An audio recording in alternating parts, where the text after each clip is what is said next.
Good morning. Um, Welcome to early brunch with the Swan Consort. This is the second time this morning I'm saying those words. I just started a stream with a bit of kit that did not appear to stream to anywhere, and this could be interesting because the reason that I was looking to use Restream this morning was to share my screen with you. As you can see, it's just us this morning. That is because unfortunately our guests who are going to come and talk about the wonderful work that they do in schools couldn't be with us due to unforeseen circumstances. I always think that's such a funny expression, unforeseen circumstances. I mean, if we'd foreseen them, they wouldn't even be circumstances, would they? So this morning, what we're going to talk about is Cavalli.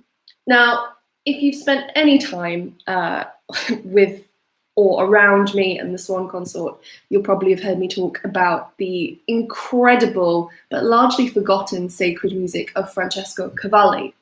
And what I want to do today is take you from the spark of an idea, which in this case was somewhere around 18, to first full public performance and all the steps that are in between. I'm just going to take a moment to share the link for this live stream to our social media. Not having minions around in the form of assorted Swan Consort members means it might be a little bit more cash this morning while I try and do all the jobs at once.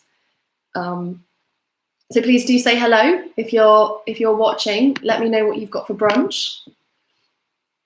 Although I've got to say, that actually the fact that I'm having to do all the jobs whilst trying to speak to you is very symptomatic of what life is like, frankly, as a conductor of a small ensemble.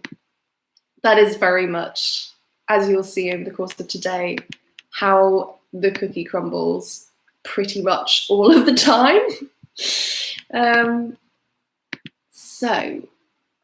Let's find the link for the good people who are probably thinking, where on earth is Anita? She was late. I'm sure it's probably this is the other thing. Firstly, as a conductor these days, not only do you have to be a conductor, you have to be a tech department, and you have to be a social media marketing executive, and all sorts of things like that. You have to be your own accountant, and so on and so forth. So let me try and find the link for anyone who wants to drop in for brunch this morning.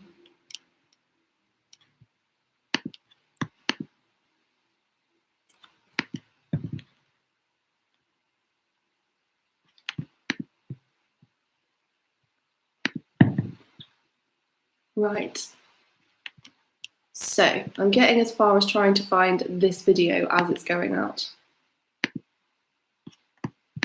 It would be great to know as well in the chat today how many of you have actually heard us perform any Cavalli, what you think you know about Cavalli. I've started listening to You're Dead to Me, which is this excellent podcast by Greg Jenner, who does the Horrible Histories for Kids, where they talk about essentially with a professor and with a comedian about what's going on historically for figures like Boudica and figures like the Spartans. And I feel like today is going to be a bit like that, but for Francesco Cavalli. It's probably worth starting off by saying Cavalli is a composer of the Italian Baroque, smack in the sort of Seicento period. So Seicento as in the 1600s in Venice, which is the point where Monteverdi has well and truly trashed the prima pratica. And you have this kind of opera-inspired style, this style that breaks away from dry rules, in theory. And I think it largely does. And Cavalli, in his day, was pretty much the most famous composer in Europe, which is huge because I don't think he's a household name today, but in his time, he was a household name. And so often in art and the music world, it's the other way around. This person wasn't that well known, or they were known in a tiny little pocket, and now everyone's heard their name, or they died in poverty, and now they would be so rich off the royalties. But with Cavalli, it's kind of the other way around. And we'll explore that a bit today. My plan was to share with you my screen so that you could see and hear some of our gorgeous music. However, I don't know that I can do that from this live stream. What I might try to do then is I might try to play you some sounds, and please tell me in the chat if you can't hear what's going on, because it'll be internal microphone. So here, in theory, is a bit of Cavalli. Please tell me if the sound quality is awful, and I might do a rethink.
There we go.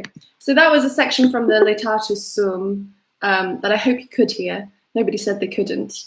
So the Laetatus Sum is one of the Vespers motets that Cavalli and many others set. And that was an excerpt from our performance for the Royal Opera House Mumbai, which is still on their YouTube channel and still free to access. Just about, someone said in the chat. I'm going to try and switch actually to the kit that I was going to use at some point, so that I can actually share things with you properly. How do you come up with programming ideas as an ensemble, or when you're in charge of an arts ensemble? So to make it very simple, what is the first step, right, to get to a concert? You have to have an idea. And it's actually not so simple to say you just have to have an idea, because so many ideas have been done before. So many ideas have been done before. We are absolutely indebted to the likes of the 16, I Fagiolini, the Cardinal's Music, Alamire, for creating this as a genre in which we can exist and be very, very happy with what we do. But they've also done a lot of it before. So that doesn't leave a lot of room. Sometimes it feels like it doesn't leave a lot of room for us to make a mark that is really distinctive. And very much like what those groups were doing from off the bat, everything that they sang pretty much, and you can listen to Choral Chihuahua, Harry Christophers and Robert Hollingworth talking about this, the fact that actually they had to create their own editions from the part books, and the mensural notation looks similar-ish to what we have today as staff notation, but you very quickly realize that actually there are very significant ways in which it's different. I am so excited by the music of the Seicento because, as you could just about hear, it's full of emotion. It doesn't have any kind of restraint, really, which was part of what made it so scandalous, and maybe why in certain circles it might still be considered scandalous. Being Indian as well as English, I often say, like, there's a reason Bollywood is like it is. We think of the English culture as a very stiff upper lip. The Indian culture is much more emotionally expressive, and I think the Italian culture notoriously is too. And for me, part of the attraction of this music is that it's just so honest, maybe too honest at times. So I can't even remember where I heard, but I heard at some point that Cavalli of opera fame, La Callisto, and all of these wonderful early operas that Jane Glover particularly revived at Glyndebourne, also, unsurprisingly, wrote church music. He considered himself a church musician, and although he would, at some points in his career, get more from the commissioning of one opera than he would an entire year at church, I think I've remembered it the right way around. I'm sure someone will correct me if it's the other way. He considered himself a church musician. Like many great historical figures, his name was not even Cavalli. He was actually born in Crema with a different name that has gone out of my head.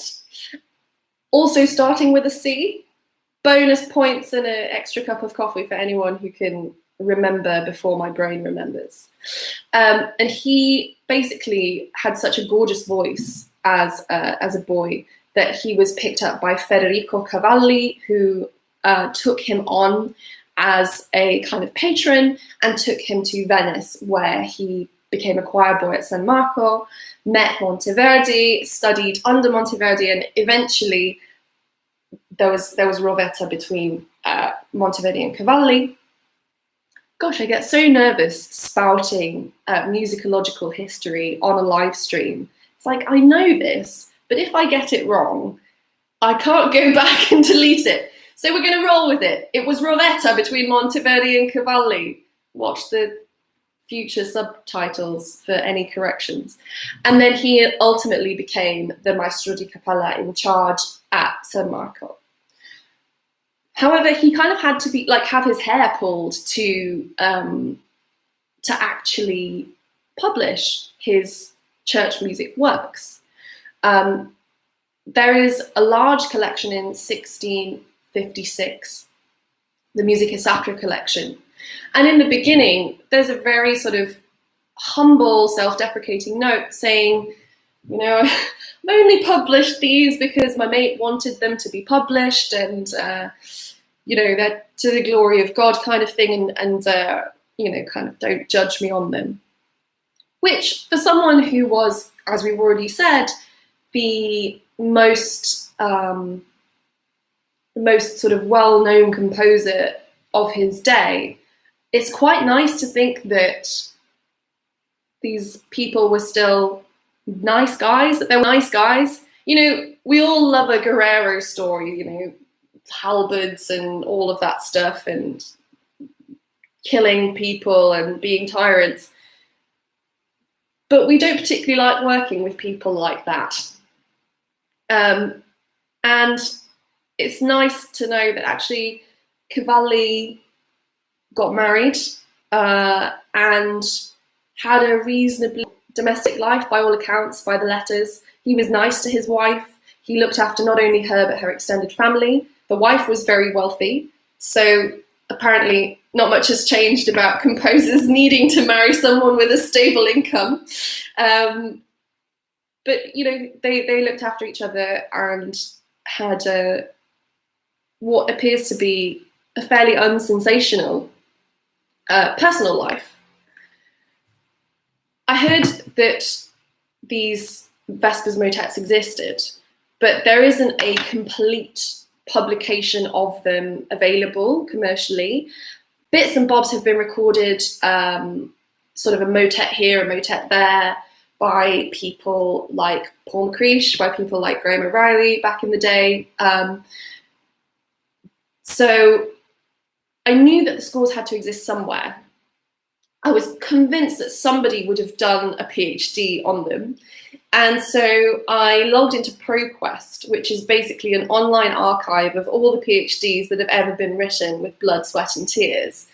And I found the chap that had done it. And he is Dr. Eric Esparza. He is at DePaul University in Chicago, and he's an absolutely stellar human being. His PhD is a historical overview about Cavalli's life. It is a sort of table of all of the elements of all the different Vespers that are published in this collection, and a fully edited, modern critical edition of every single one of the Vespers motets, which was better than I could have asked for. I was kind of expecting to pick up one here, one there, one here, one there. And yeah, I just found this beautifully written, straightforward, gorgeous edition. I also remember I found it about 11 o'clock at night in my flat where I was living in India while I was doing my PhD research over there. And so the next step, once you've found a score that you want to use, is getting the rights. That's difficult enough when you have to go sort of cap in hand to someone like Faber Music and say, please let me perform this thing that you own the rights to. It's also challenging when it's linked to a person that you don't know. You don't know where they are, and so on and so forth. So here comes the glorious social media. Within about half an hour, I had tracked down Dr. Eric Esparza and found his institutional email address and sent him off an email saying, I found your PhD, I've read it, I love it. I have a little group and we, you know, do concerts and stuff, and nobody's heard of us at this point, but we'd really like to perform from your editions. Didn't really expect to hear anything back, but I think within about 24 hours, Eric had written to us and said, yeah, wow, go for it. Love it, which was fantastic. Eric's scores are marvelous. And here I just want to acknowledge that when groups perform early music, there has been so much care and knowledge and so on that goes into even the preparation of the score. Without people who learn how to read the mensural notation and turn it into something that everyone can read without too much brain gym, we wouldn't be hearing things like Sperminalium. We wouldn't be hearing Monteverdi madrigals. We wouldn't be hearing viol music or any of the other wonderful stuff that early music groups do. So huge shout out to everyone who goes back to the part books and turns those into things that can be, usually in England, sight read in a rehearsal that's far too short and then performed to great effect. Eric is a singer and a choral conductor, and his scores are just, the spacing is beautiful. There's nothing troubling the eye for the singers. Everything is lined up. Can't always take this for granted. If you've ever downloaded something from IMSLP, you'll know. Everything is lined up, everything is beautiful, and the PhD thesis is just the perfect program note. He's done everything for us. The other thing I really like, as someone who's a singer but also a keyboardist, a continuo player, is that because Eric's not a keyboard player, he's not messed around with the basso continuo. The only figures that are in there are the figures that Cavalli put in himself. And it's up to you, actually, to look up the score as a continuo player and go, oh, do I really want to turn that into a major chord, or do I want to put a filthy false relation in? I am aware how niche that sounds, but for some of us, that is the excitement of a Tuesday night. His scores, a lot of his scores actually, he's recently uploaded some of them to IMSLP. So if you're interested, I'll put a link in the description below to a couple of his scores. You can find him as an editor on IMSLP and just have a look at these beautiful scores. What I think is super compelling about the Cavalli Vespers motets is Cavalli clearly doesn't care that these are going to be performed in church. We have this sacred secular music division, and it's not my area of expertise to know when that started. Please tell me if anyone watching has theories about that. But basically, this individual who's the inventor of the opera, he is inheriting from people like Gabrielli, people like Monteverdi, and he's innovating with what is known as this kind of recitar cantando style, this recitative, sung recitative style. He's not so fussed about arias, really, Cavalli. It's the emotion of the text and the drama of the text transposed into a kind of sung speech. And he does this in his Vesper settings too. You have this sort of Gabrielian antiphony that you can sort of imagine happening from the two balconies of San Marco. And then he just jumps into this kind of operatic recitative, and then he's back in the room. He's back in the sort of antiphony. So I want to just play you a little bit of that. And at the same time, I'm going to chat to someone in Restream about how I can actually share my screen with you. So here we go. I'm going to turn it up as loud as I can and try to be very quiet myself.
So if we just pop along to the next one, you can hear how he goes from this duet work into this kind of recitare cantante style that is his signature.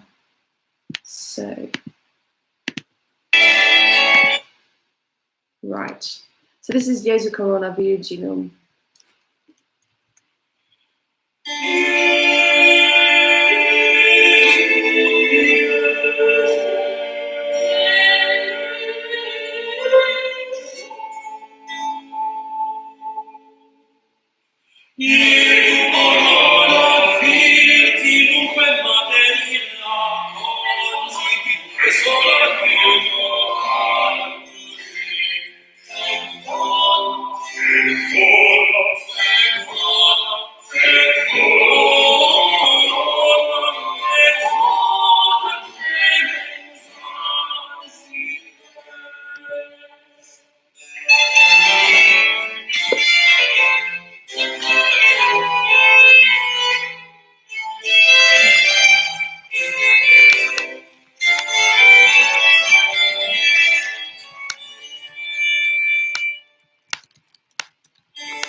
The marvelous Lucian Brackett.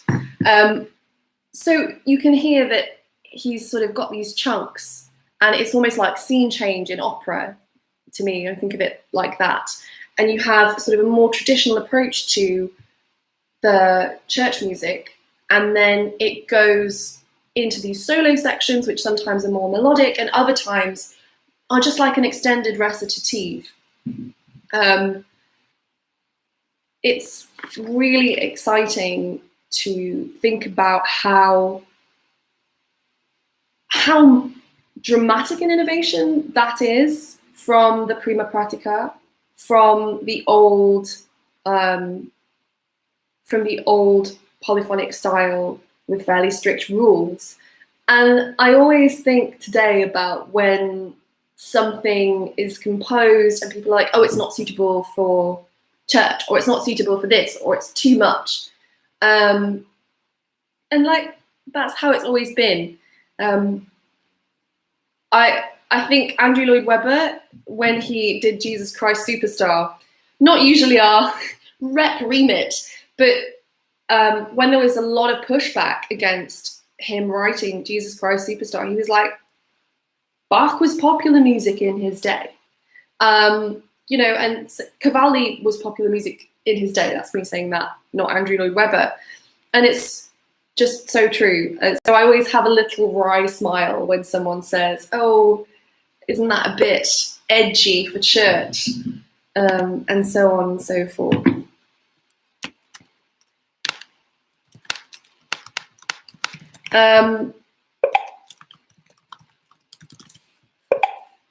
Right, so the people on the other platform who are supposed to be helping me share my screen can't understand why it didn't work either.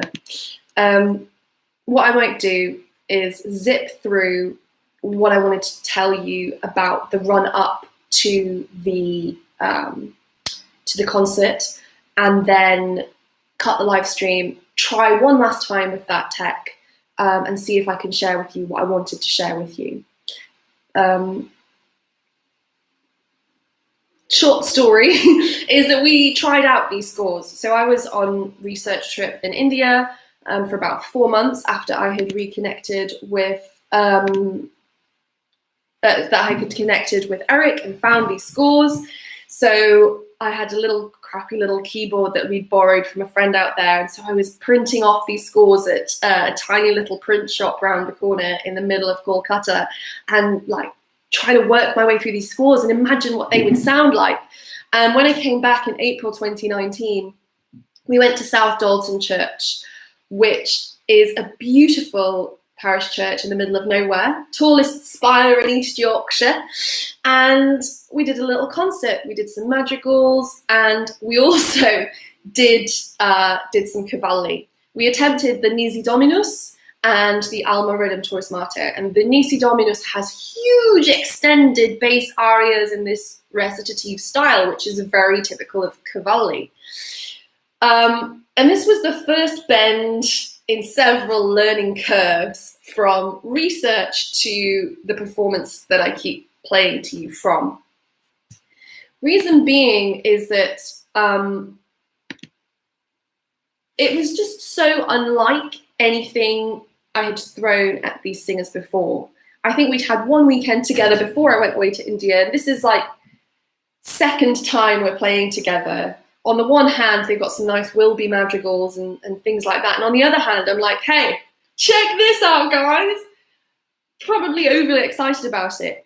And I remember it being so difficult to put together.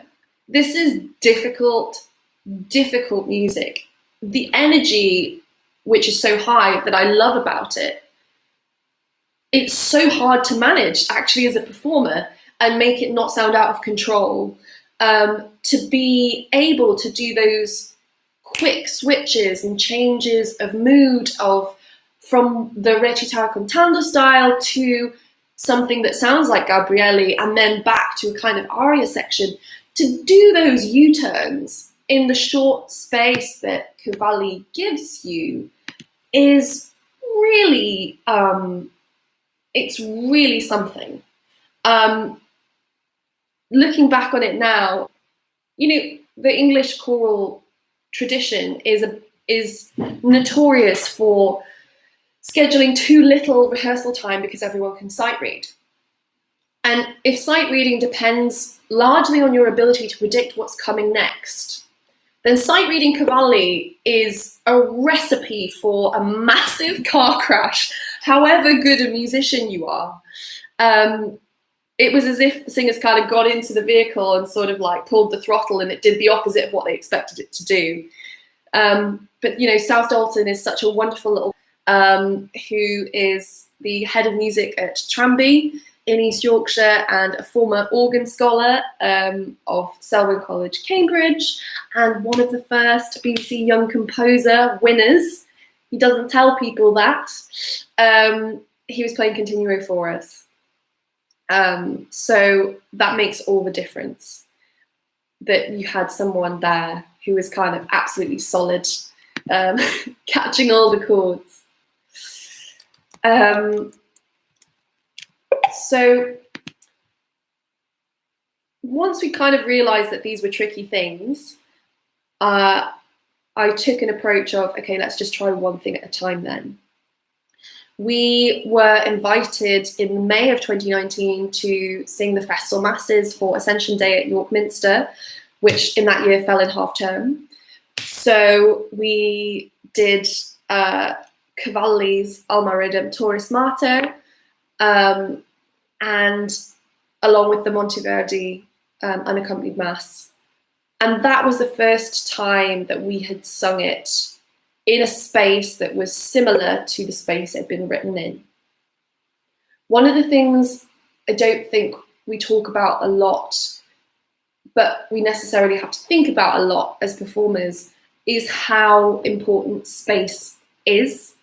I think we've learned this also kind of the hard way with lockdown, that you can't just sing in any space. Like, we all know about good and bad acoustics, but it's more than, is the space resonant or is it going to absorb all the noise I'm making? San Marco in Venice is distinctive because the choir galleries are kind of either side, and you can have people on one side or you can have them on both sides, which is why the Gabrielli, the stuff that Gabrielli composed, where you have one choir doing this and then one choir doing that and then one choir and then one choir and then both together, is so effective. And York is a big space, even the choir is a big space, and there weren't enough of us to be on both sides, but even just having us on two sides of the one choir stall And hearing that, suddenly it was as if the piece went from being this kind of 2D, beautiful, beautiful oil painting into being like a 4D, amazing sculpture, you know, think kind of a John Constable compared to the statue of David. And these are things that we know as musicians, as people who work with sound, that actually to work with sound is to work with space too, because sound, by definition, travels through space. And when we were all locked down and we were doing stuff from our home spaces, the lack of, not just the lack of an acoustic, but the lack of a shared acoustic that was part of what made creating the virtual choir thing so challenging. And if you look now that we have found ways to safely be in spaces together, the virtual choir sort of people in squares has more or less disappeared, except for as a way to get people who will never be able to be in the same space to sing together. And since the lockdown, I have started thinking of space as a member of the ensemble, that space is part of the texture and fabric of the music that we create, rather than a context that we create it within. And really, the first clue to that was singing in that space in York Minster, in a space that was similar to what Cavalli had envisioned.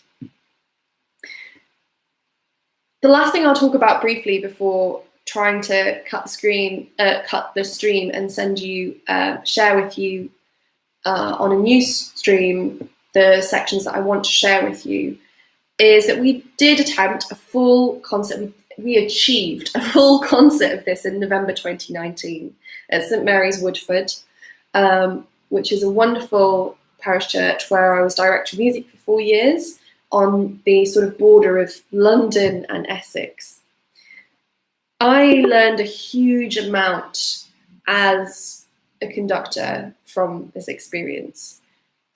When you're a young ensemble starting out, unless you have some family friend or benefactor who believes in you without hearing what you can do and is in a position to give you some funding, your only options are to drag people together who are interested in the opportunity to sing together and try to make it work.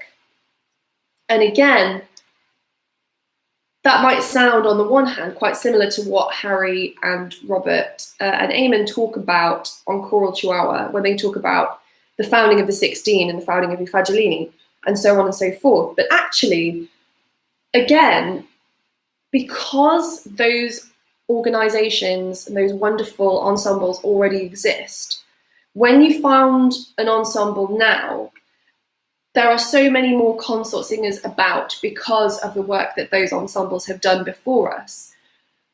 But that also means that if you're setting up an ensemble, you're trying to draw singers who are legitimately trying to make a living and trying to get paid for what they are excellent at.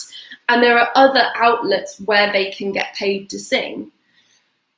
So I spent a lot of time actually in the first year and a half of the Swan Consort feeling really guilty that there was no way that I could pay my singers. And also because we weren't a group that was all still at uni together, there were considerable costs involved in terms of paying for people's train tickets and finding somewhere for them to sleep and feeding them, which I did with the help of people like my wonderful godmother, Ellie Morland-Taylor, just agreeing to have the whole Swan Consort sleep on various items of furniture around her house, for example, and saving up out of my sort of PhD stipend to pay for people's train tickets and things like that, to ensure that at least they weren't losing out.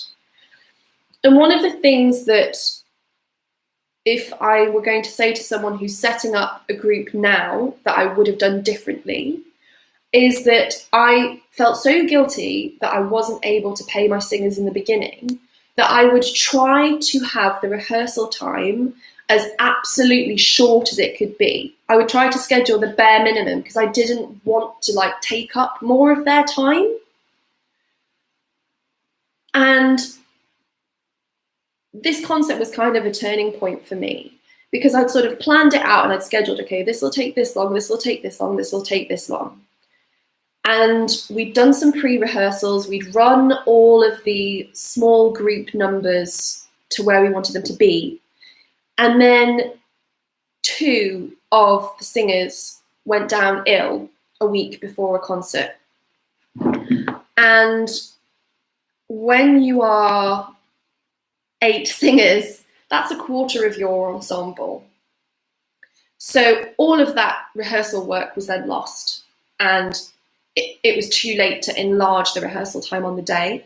The other thing that happened was there was a football match at Tottenham on the day that we were performing, and the singers could not get to the rehearsal on time.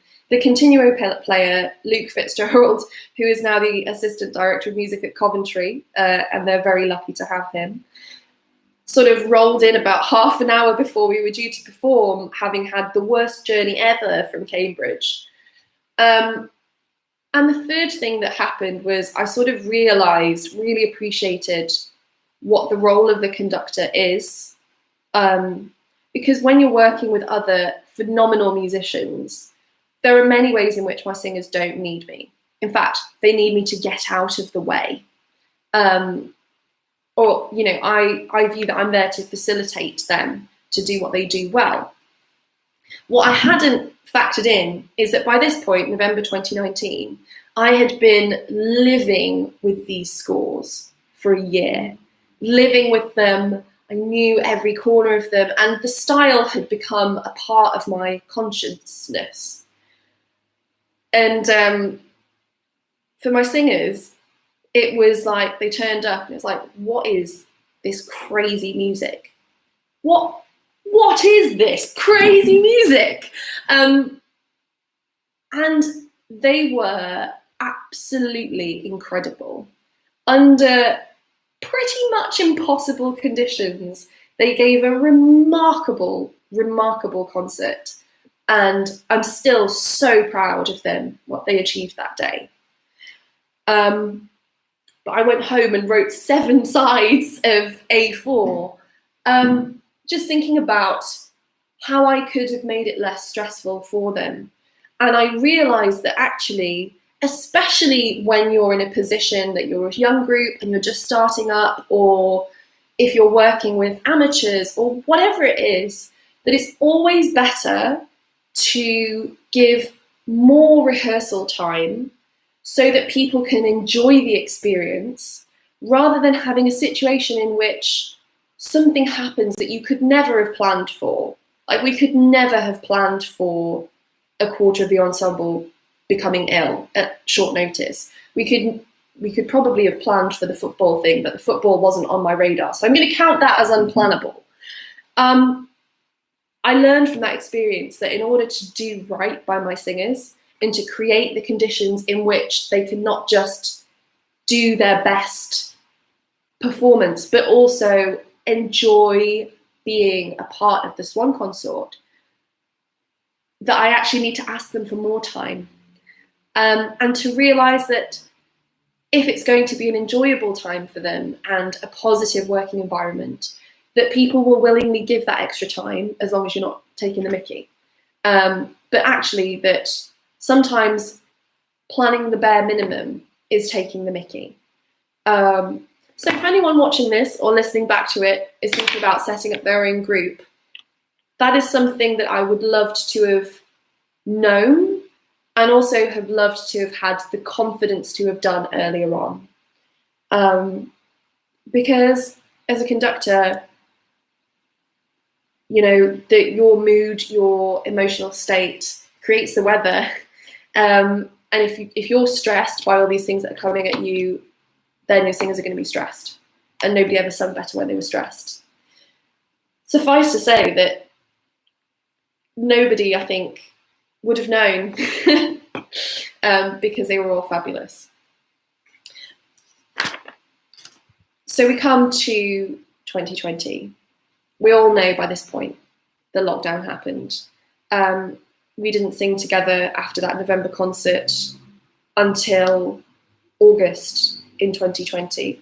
We released the May Madrigals, which are also available on our YouTube channel in virtual choir format. But in terms of being in that same space, being together and singing, our next opportunity was in August of 2020, when we were invited to put together a 30-minute recital for the Royal Opera House Mumbai. It's serendipitous, really, because Cavalli was writing during the Plague of Venice. And this Musiche Sacre collection is kind of unusual because the Magnificat, the big, and a few of the big chunky Vespers pieces are written for 8 soloists and double choir. You know, there are some of the scholars think there may have been as many as 40 musicians playing at some point. But then there's loads of settings for like 3 singers, soprano, alto, tenor, bass, or for like STTBB, or for other like sort of unusual numbers given how those texts are usually set. And when lockdown happened and people were talking about social distancing, it was this light bulb moment of, oh gosh, he was writing in a plague. He was writing for social distance. He was writing for half of your choir being in isolation because they're not well. And again, it was such an awful time to be a musician, to be anyone, right?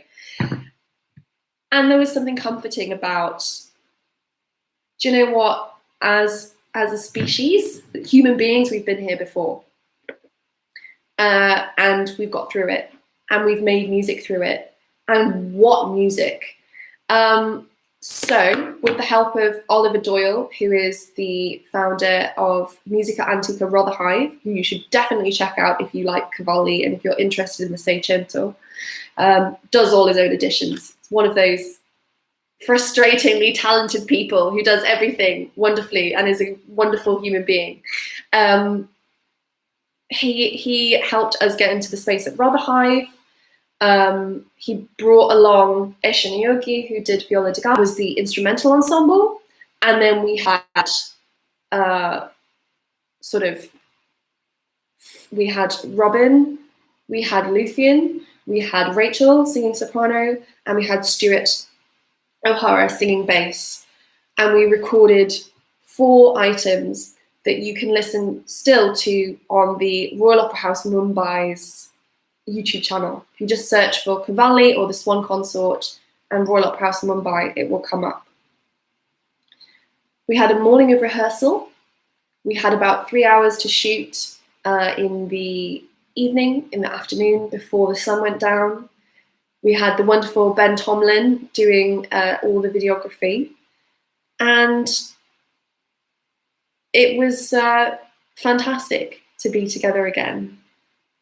The things that emerged really were, firstly, when you're socially distanced, people have said enough about how difficult it is to hear each other when you're standing further apart. Luckily, in that space in Rotherhithe, it wasn't so difficult. But poor Ben had to stand right down the other end of the church because you need such a wide shot to get everyone in. But as you'll see, he's done a beautiful job of that. This was also the first thing that we'd done in the kind of new music world that I think is emerging post-lockdown, where basically you're expected to produce audiovisual content at a high quality on a shoestring budget at the drop of a hat.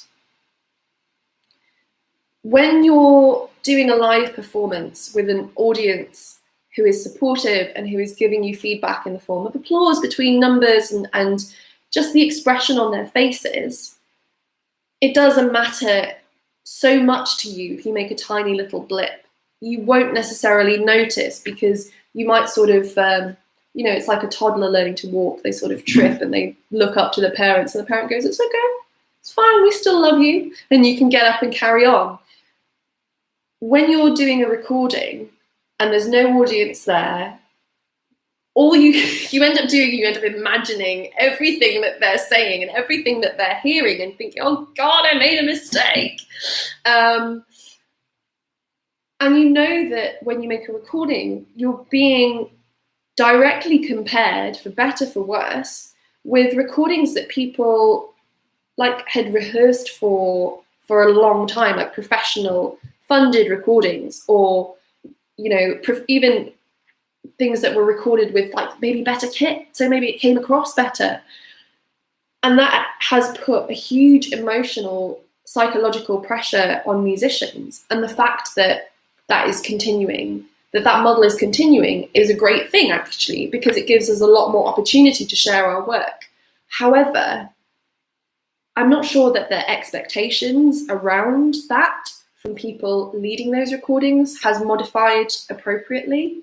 And I wonder to what extent the audience understands when they see something like this recital that we put together, or, you know, for example, the Lamentations program that we did in February. Are you, as an audience member, putting that alongside, you know, really well-funded concerts and concert recordings that had been prepared for a long time? Because by virtue of these things being on YouTube or being on Spotify, they are automatically, like, you know, if you want to listen to some Cavalli, you can go on Spotify and you can try and find something on there, and or you could listen to our recording. So I really felt for my singers that although a lot of that was numbed by the joy of singing together the first time after so long, there's a huge amount of pressure on musicians now in a sort of post-COVID world to create at an extraordinary high level on next to no resources. We got around that with a watch party. We had a watch party when it premiered live. We had a Zoom call. Eric Esparza, who's a total hero, woke up at 5 a.m. Chicago time to give us a pre-concert talk. And the musicians and I got to chat with people before and afterwards. We got to watch the faces of the people who were listening in as they were listening to our performance for the first time. And I am so grateful that we have that opportunity. You should definitely sign up to our newsletter to find out when we've got stuff like that going on.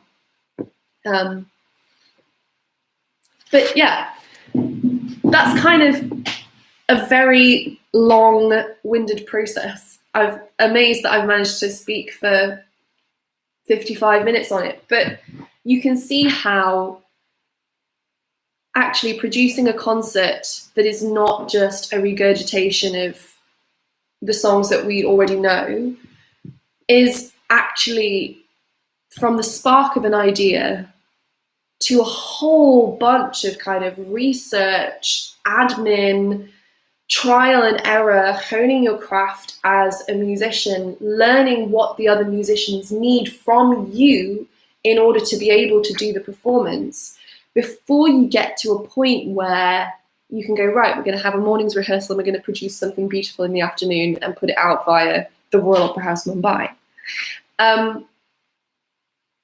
And it's been perhaps the most significant continuous journey with the Swan Consort from my point of view, and in terms of how much I've learned, not just about Cavalli and the music, but about what my role is or should be or needs to be as an artistic director of a group of young artists, and how to enable them to produce something as beautiful as they did. So I think the simplest thing probably is for me to pop into the chat the link to the half-an-hour recital. And since we're normally on for 90 minutes with early brunch, it works quite well, I suppose, for you to pop over there and have a listen with the rest of your coffee. And let us know in the comments under this video when it goes on the channel what you think and how you feel about it. But also, if you have any questions about anything I've said, then now is the time to let me know. And thank you for joining just me this Saturday morning. So I'll keep an eye on the chat for questions. I'll just quickly tell you that the October early brunch is hopefully going to be it is going to be very exciting. October is a big month for us. We are the Brighton Early Music Festival's young artists, along with Arculo, which is a consort of viols. I've already seen Matthew, who's sort of coordinating their Bremp relationship, in the chat today and on live today.